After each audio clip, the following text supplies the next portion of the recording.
Baik, perkenalkan nama saya Clara Eta Cici Widiawati. Nah, di sini saya akan perkenalkan alat-alat tradisional atau ciri khas dari budaya Dayak di daerah saya sendiri, yaitu Kecamatan Silatbir, Kabupaten Kapuas Hulu, Desa Merah. Nah, di sini masyarakat Dayak di sini itu adalah masyarakat Dayak Separuh. Baik, di sini saya akan menjelaskan yang pertama-tama alat tradisional. Yang pertama itu adalah tanggui. Nah, bahasa Indonesianya adalah caping. Nah, caping adalah topi yang pada umumnya digunakan oleh masyarakat Dayak untuk pergi keluar rumah atau ke ladang ketika cuaca panas maupun hujan. Nah, caping ini terbuat dari daun senggang, daun tandu, uwi atau rotan, dan daun pelupuk. Nah, lama pembuatannya sekitar 3 hari. Baik, alat yang selanjutnya di sini ada capan. Nah, bahasa Indonesianya capan. Nah, capan merupakan alat penampi beras atau padi, atau juga sering digunakan untuk menjemur makanan. Sebuah capan terbuat dari daun senggang dan rotan. Tulang yang ada di tepi disebut bengkung capan. Bengkung capan ini juga terbuat dari rotan. Nah, lama pembuatan dari capan ini itu sekitar 5 hari. Baik, di sini alat tradisional yang selanjutnya adalah cupai atau bahasa Indonesianya takin. Nah, takin adalah sebuah wadah yang digunakan untuk membawa padi pada saat musim panen, atau juga untuk membawa hasil kebun seperti sayur-sayuran, buah-buahan. Nah, takin ini terbuat dari senggang, dari daun senggang atau daun gernis dan rotan. Nah, lama pembuatan dari takin ini sekitar 1 minggu. Baik, yang alat tradisional yang selanjutnya di sini ada sengkalang. Nah, sengkalang ini bahasa Indonesianya lanyi. Nah, lanyi adalah sebuah wadah yang digunakan masyarakat Dayak untuk membawa padi dari rumah ke puntung ladang. Nah, lanyi terbuat dari gernis, tulang tepinya terbuat dari kayu kecil atau laras, bengkong atasnya terbuat dari uwi atau rotan danan, rotan danan. Nah, tinggi lanyi kurang lebih 1 meter. Nah, lama pembuatan dari lanyi ini itu sekitar 1 minggu. Baik, alat tradisional yang selanjutnya di sini ada semansai atau mansai atau alat penangkap ikan. Bahasa Indonesianya semansai. Nah, semansai ini merupakan alat untuk menangkap ikan dan udang di sungai-sungai kecil yang sering digunakan masyarakat Dayak pada saat sungai mulai surut. Nah, pada saat itulah masyarakat sering menggunakan semansai untuk menangkap ikan dan udang, serta semansai juga bisa digunakan untuk menjemur makanan seperti menjemur buah habis atau menjemur ikan asin dan lain sebagainya. Nah, alat ini terbuat dari rotan. Nah, lama pembuatan dari alat ini sekitar 3 hari. Baik, yang selanjutnya di sini ada tumbuhan, yaitu tumbuhan senggang. Nah, bahasa Indonesianya Hosteltia reticula. Nah, tumbuhan ini biasanya tumbuh berumpun dengan tinggi mencapai 3 meter. Tumbuhan senggang biasanya tumbuh di daerah yang terbuka dengan paparan sinar matahari penuh. Pelepah daun senggang dapat digunakan sebagai bahan anyaman untuk membuat tanggui, tikar, atau juga takin. Nah, pelepah daun senggangnya boleh dianyam setelah dikeringkan terlebih dahulu. Nah, baik, selanjutnya di sini alat tradisional yaitu musik. Alat musik yaitu tawak atau bahasa Indonesianya gong. Nah, gong merupakan alat musik suku Dayak yang sering digunakan pada acara-acara tertentu, misalnya seperti acara kawin Dayak, pernikahan, dan lain sebagainya. Nah, menurut kepercayaan orang Dayak bahwa gong bersama dengan turunnya manusia dari langit. Nah, bahwa gong adalah penanda status sosial jika ada terjadi masalah, misalnya terjadi kebakaran. Nah, maka orang akan membunyikan gong sebagai penanda atau pesan yang disampaikan kepada masyarakat lainnya supaya berwaspada atau berhati-hati. Nah, gong ini terbuat dari tembaga atau timah dan kuningan. Nah, lama pembuatannya ini sekitar 2 mingguan. Baik, selanjutnya di sini ada tumbuhan uwi. Nah, tumbuhan uwi ini biasa bahasa Indonesianya adalah rotan. Nah, rotan mempunyai daun majemuk dan pelepah yang menutupi ruas, yang tumbuh menutupi ruas-ruas bawah. Ukuran daunnya bervariasi tergantung jenisnya. Nah, rotan tumbuh di iklim subtropis dan tropis. Rotan banyak dimanfaatkan masyarakat Dayak untuk membuat takin atau cupai, selansai, serta untuk membuat alat untuk menangkap ikan, misalnya seperti bubu dan lain sebagainya. Nah, rotan juga bisa digunakan untuk mengikat kayu atau untuk mengikat kayu untuk membuat pondok kecil atau pondok ladang. Nah, baik, di sini alat tradisional yaitu bubu. Nah, bahasa Indonesianya perangkap ikan. Nah, perangkap ikan atau bubu ini adalah alat penangkap ikan yang sering digunakan masyarakat untuk menangkap ikan di sungai-sungai kecil. Nah, yang dipasang di sungai-sungai dan dibiarkan selama 1 hari, dan besoknya bubu atau perangkap ikan tersebut diangkat dan kita sudah dapat mendapatkan hasilnya. Nah, bubu atau perangkap ikan ini dibuat dari uwi atau rotan. Nah, lama pembuatan dari bubu ini sekitar 5 hari. Baik, selanjutnya di sini ada makanan khas Dayak yaitu cukup ikan. Nah, atau bahasa Indonesianya sering disebut pekasam ikan. Nah, pekasam adalah makanan yang disimpan atau difermentasikan untuk beberapa hari dengan menggunakan nasi. Hal ini akan membuat makanan menjadi awet atau bisa dikonsumsi dalam jangka waktu yang lama. Nah, di sini daging ikan.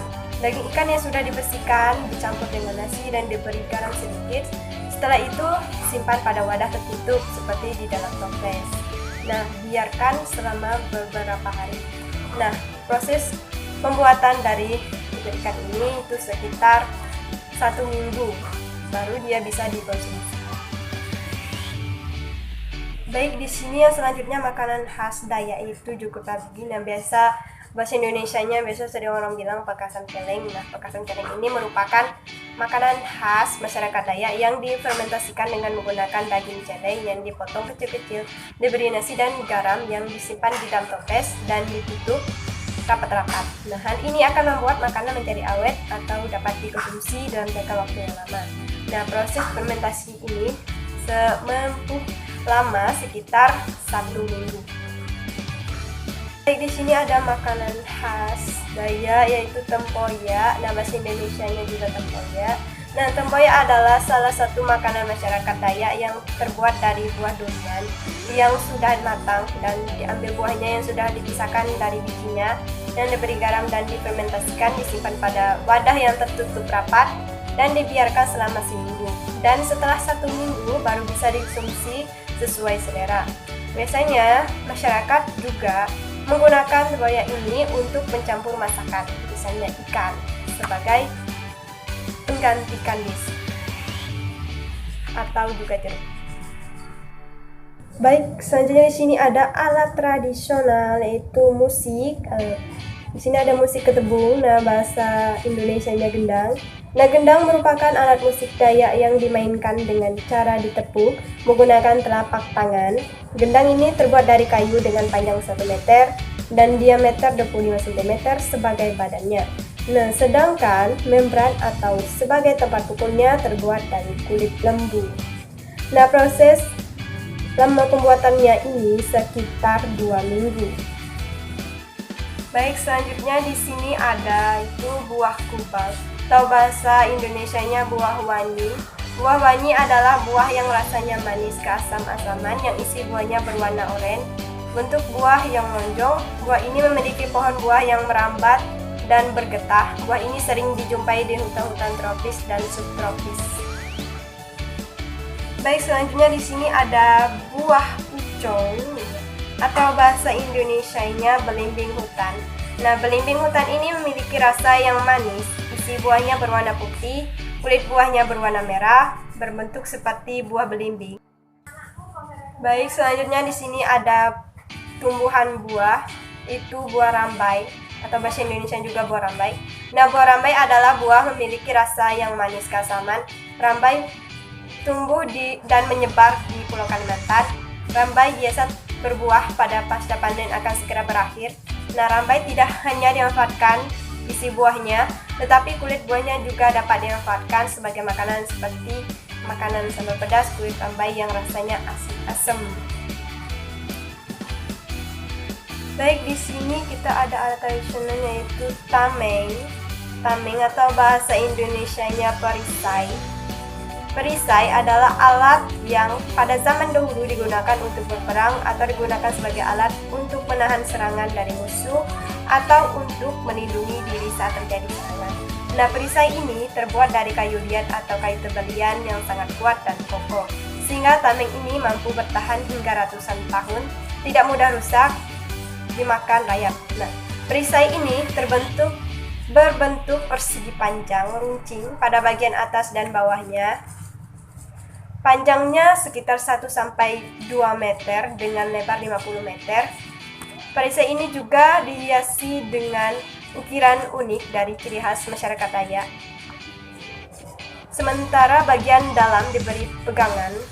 Konon, ukiran yang ada pada tameng memiliki daya magis yang mampu membangkitkan semangat sehingga menjadikan seseorang yang menggunakan atau memegangnya akan menjadi kuat. Nah, proses lamanya pembuatan dari perisai ini yaitu sekitar 2 mingguan. Baik, di sini kita ada mandau. Itu mandau atau bahasa Indonesia juga mandau. Nah, mandau adalah salah satu senjata suku Dayak yang merupakan pusaka turun-temurun dan dianggap sebagai barang keramat. Nah, mandau dibuat dari kayu tebalian yang direndam dalam tanah lumpur. Sedangkan isi pisau terbuat dari besi yang diukir dengan tanduk rusa dan tanduk kerbau. Di bagian ujung pulang mandau diberi bulu atau rambut binatang atau rambut manusia. Untuk merekatkan mandau dengan palungnya dengan menggunakan getah kayu sambun. Nah, proses lama pembuatannya itu sekitar 3 mingguan. Baik, di sini kita akan membahas yaitu tentang tumbuhan buah, yaitu buah bawang atau bahasa Indonesianya buah payang. Nah, buah payang merupakan tumbuhan buah yang enak dikonsumsi yang banyak dijumpai di Kalimantan Barat. Nah, rasa buahnya yang manis, kulit buah yang sangat tebal dan warna isi buah yang berwarna kuning dan banyak seratnya. Nah, bentuk buah yang bulat dan juga memiliki getah. Kulit buahnya juga bisa dimakan. Kulit buah yang di bagian dalam dan berwarna putih dapat digunakan sebagai bahan baku sambal yang dikeringkan, serta buah payang yang masih muda dapat dibuat rujak. Baik, di sini yang terakhir yaitu tumbuhan buah asam. Nah, bahasa Indonesianya juga buah asam. Nah, di sini buah asam adalah buah yang hampir mirip seperti buah mangga, tetapi rasanya yang asam manis yang menjadi pembedanya.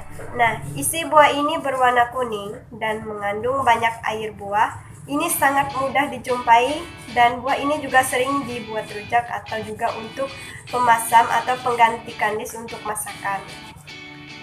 Baik, sekian pembahasan dari saya itu tentang alat-alat tradisional masyarakat Dayak yang ada di daerah saya. Saya mohon maaf jika ada salah kata atau salah pengucapan. Baik, sekian dari saya. Mohon maaf. Terima kasih.